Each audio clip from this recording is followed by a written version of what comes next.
नमस्कार, आदाब। आप देख रहे हैं आपका अपना चैनल नेशनल बहुमत और मैं हूं आपके साथ कल्पना गौतम। जी हां, आपको बता दें कि डॉक्टर अंबेडकर विचार मंच के तत्वाधान में जेबी इनोवेशन में आयोजित 2586वीं त्रिविध पावनी बैसाख पूर्णिमा यानी बुद्ध जयंती के शुभ अवसर पर दिनांक 26 मई 2024 को धम्म चर्चा एवं सांस्कृतिक संध्या का आयोजन किया गया, जिसमें मुख्य वक्तागण थे Krishna Anand, IRS member, tribunal income tax department,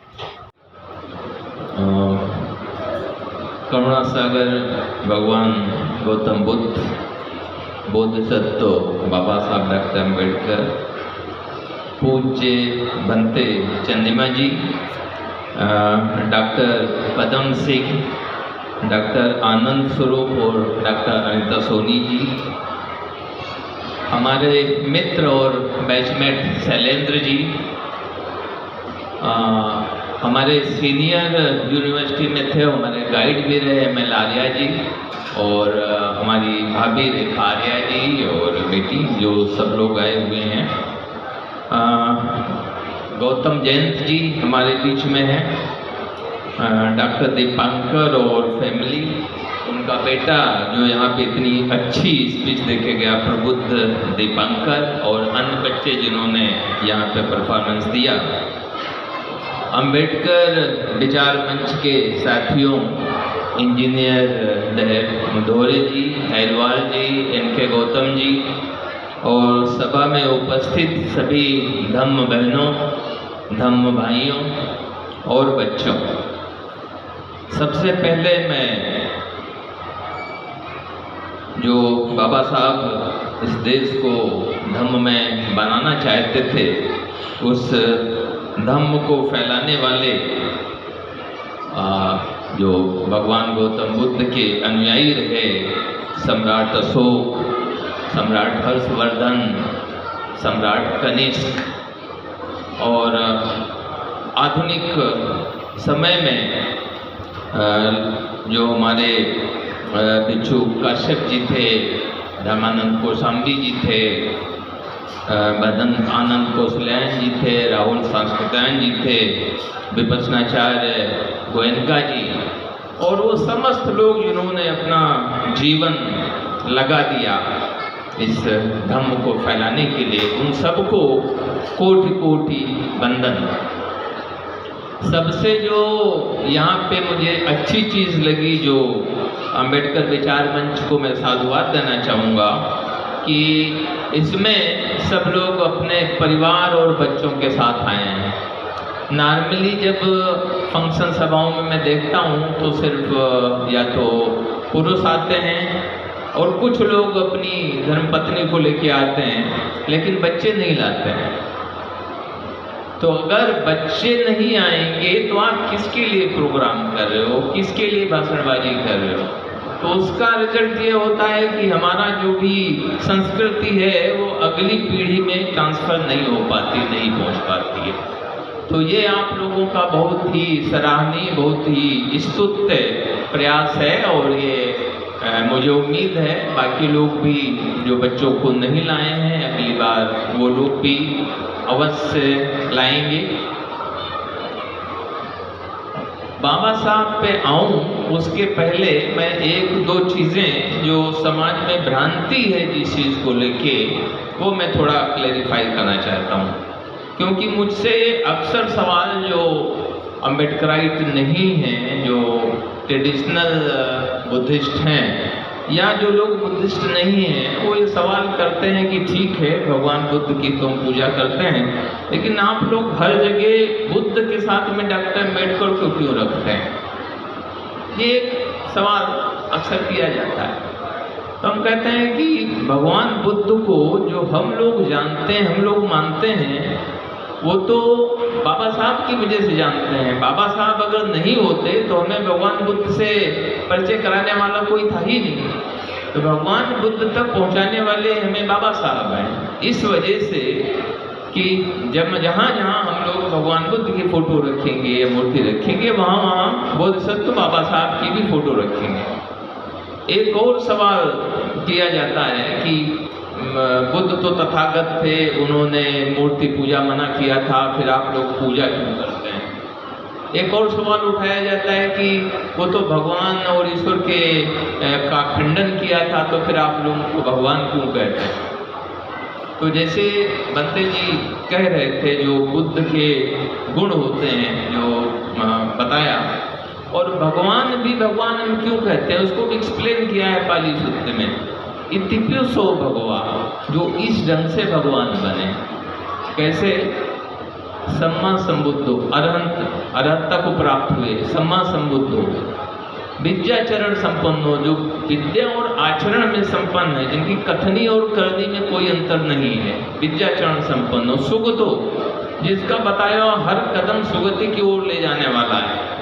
अनुत्तरो, कि जो मतलब हाईएस्ट अवस्था को पहुंचे हैं।